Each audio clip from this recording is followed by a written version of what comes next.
Hai, Assalamualaikum.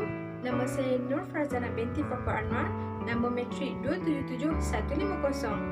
Pada hari ini, saya akan menerangkan satu lagi subtopik yang ada dalam bab 9 Perlembagaan Malaysia, iaitu unsur-unsur tradisi dalam Perlembagaan Malaysia.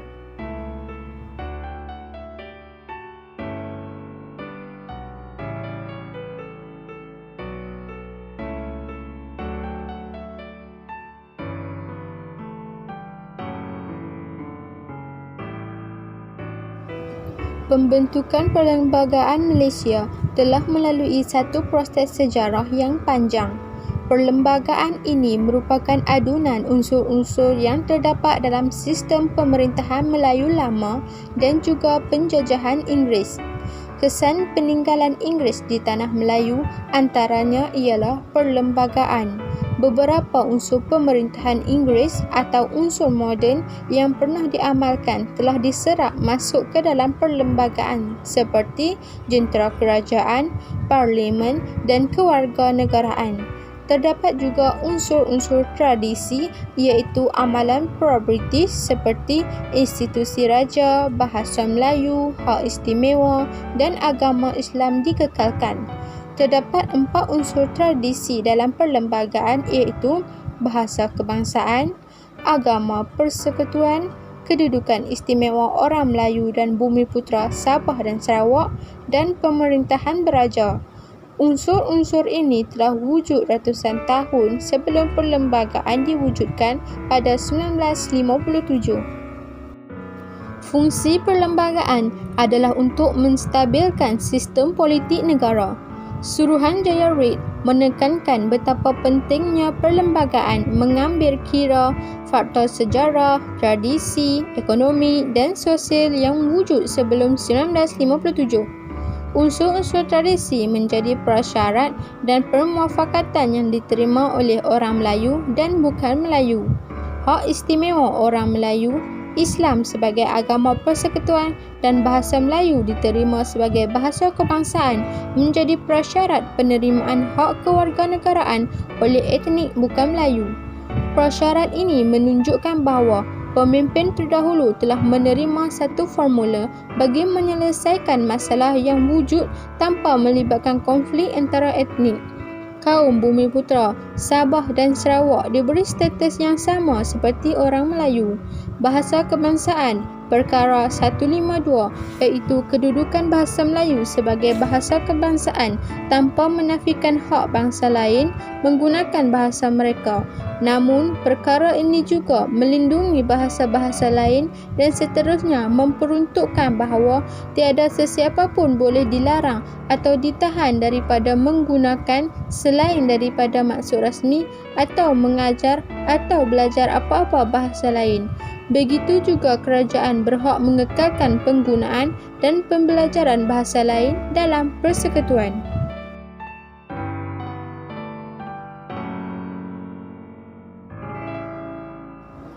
Rasional Perkara 152 bahasa kebangsaan sebagai alat perpaduan tanpa menggugat bahasa ibunda lain.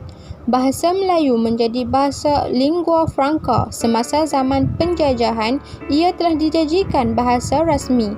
Pegawai Eropah perlu belajar dan lulus bahasa Melayu. Bahasa Melayu diterima sebagai bahasa kebangsaan sebagai prasyarat penerimaan hak kewarganegaraan oleh etnik bukan Melayu.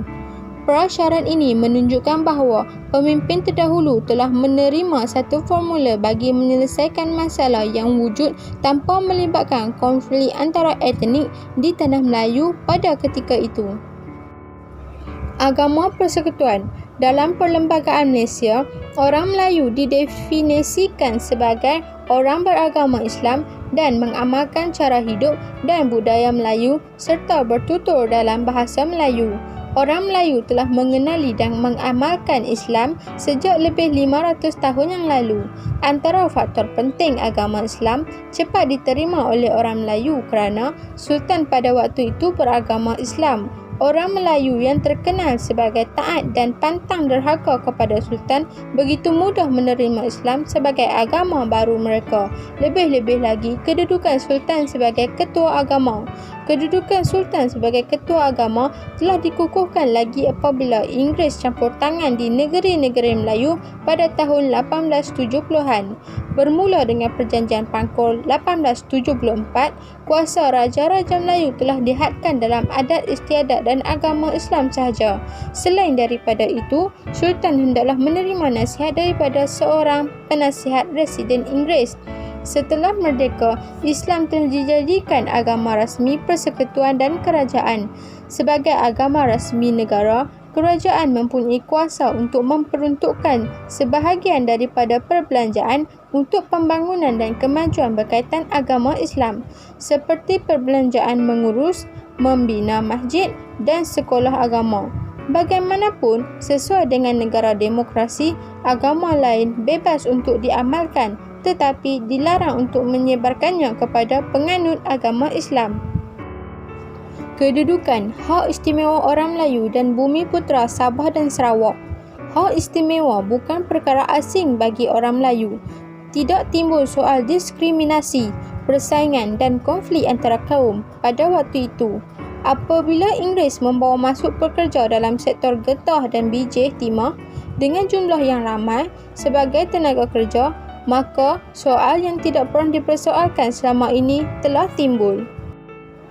Orang Melayu berasa terancam dan dianaktirikan apabila melihat jumlah pendatang semakin ramai. Tambahan pula, dengan kejayaan mereka menguasai ekonomi negara telah memaksa kerajaan memikirkan supaya orang Melayu tidak terlalu ketinggalan jauh dari kaum pendatang. Hak istimewa orang Melayu telah diperkenalkan dalam perlembagaan supaya pembelaan dan bantuan dapat diberikan kepada orang Melayu sebagai penduduk peribumi.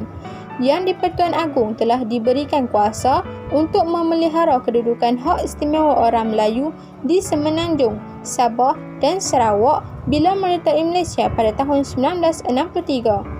Antara perkara yang terkandung dalam hak istimewa orang Melayu ialah kota kemasukan ke institusi pengajian tinggi, beasiswa, kemudahan mendapatkan lesen dan permit perniagaan. Bagaimanapun, yang di-Pertuan Agong tidak boleh mengganggu atau menarik balik apa-apa keistimewaan kaum lain untuk diberi kepada peribumi.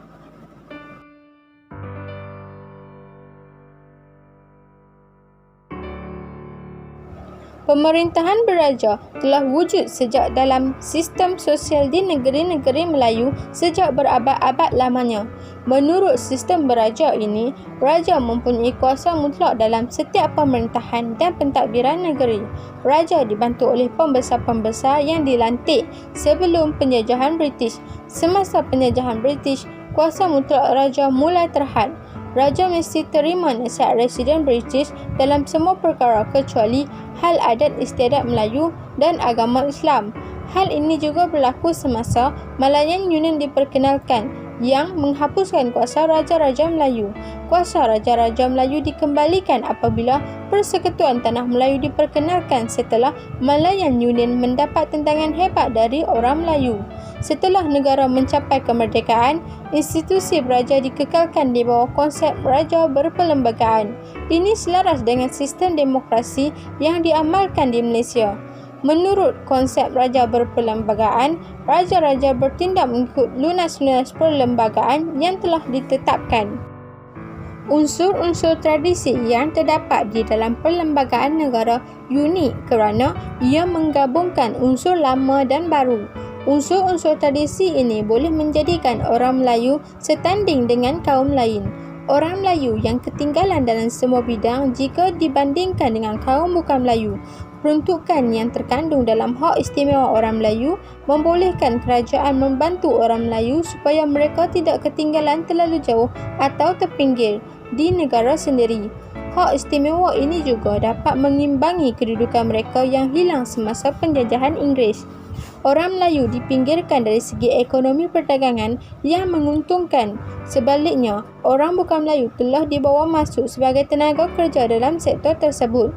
Dasar penjajahan Inggeris ini seolah-olah menafikan hak orang Melayu dan memberikan dasar ekonomi baru kepada pendatang asing dalam tempoh yang lama. Konsep berperlembagaan yang diamalkan sekarang bertujuan mengekalkan ketuanan Melayu sebagai penduduk pribumi negara ini. Orang Melayu yang menduduki negara ini sejak sekian lama memang telah sebati dengan sistem pemerintahan beraja. Raja bagi orang Melayu adalah lambang tempat menumpahkan taat setia yang tidak berbelah bagi. Raja boleh berfungsi sebagai unsur penyatuan kepada orang Melayu dan penduduk Malaysia yang berbagai kaum supaya bersatu padu dengan memberikan taat setia yang tidak berbelah bagi. Semua unsur tradisi yang terdapat di dalam Perlembagaan Malaysia telah dipersetujui bersama oleh komponen Parti Perikatan semasa merangka Perlembagaan Persekutuan Tanah Melayu 1957. UMNO telah melonggarkan syarat kerakyatan yang diberikan kepada kaum bukan Melayu sebagai ganti kepada persetujuan MCA dan MIC untuk mengekalkan unsur tradisi dalam perlembagaan. Persetujuan dan tolak ansur ini dikenali sebagai Pakatan Murni. Untuk memelihara keharmonian kaum di negara ini, orang ramai dilarang mengungkit atau memperkatakan perkara yang tidak dipersetujui oleh Akta Hasutan 1948 yang dipindah. Pindaan itu melarang pelonggaran perkara yang telah dipersetujui semasa mencapai kemerdekaan sebagai perkara sensitif.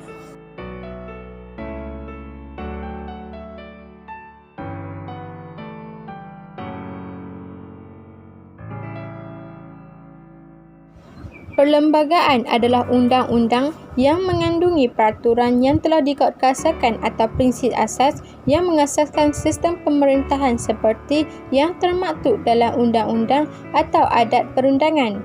Pelaksanaan perlembagaan telah banyak membawa kebaikan kepada negara secara amnya dan kepada rakyat secara khususnya. Perlembagaan Malaysia juga memastikan wujudnya keadilan sosial antara kaum. Bagi menjamin keadilan antara kaum, kebebasan sosial dihadkan. Ini bermakna seseorang itu diberikan kebebasan bercakap, tetapi kebebasan ini dihadkan kerana seseorang itu tidak dibenarkan bercakap mengenai isu sensitif seperti keistimewaan hak orang Melayu dan Bumiputera, bahasa Melayu sebagai bahasa kebangsaan serta agama Islam sebagai agama rasmi kerajaan yang boleh menimbulkan kebencian terhadap kaum lain serta akan mengakibatkan berlakunya persengketaan dan pergaduhan antara kaum yang bakal mengancam keselamatan negara. Sesungguhnya, apabila wujudnya perpaduan nasional, maka barulah terjamin kesejahteraan masyarakat majmuk dan seterusnya akan melahirkan pula sebuah negara dan bangsa Malaysia yang bersatu, demokratik, adil, liberal dan saintifik, tanpa mengira keturunan dan kepercayaan. Pendeknya, jelas sekali sistem perlembagaan merupakan kunci kepada masyarakat pelbagai kaum di Malaysia ini demi untuk memelihara serta mengekalkan keharmonian dan perpaduan kaum bagi kesejahteraan rakyat dan kemakmuran negara Malaysia itu sendiri.